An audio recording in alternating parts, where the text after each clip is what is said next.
one thing I like to do while I'm on the lathe, and that is to apply some shellac while the tool is still on the lathe, the handle is still on the lathe.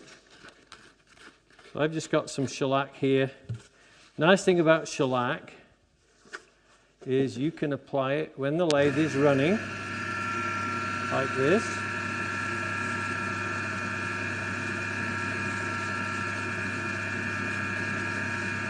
Give it a couple of seconds. Let that one dry. And then apply another coat. Flip over to a dry spot, help it to dry.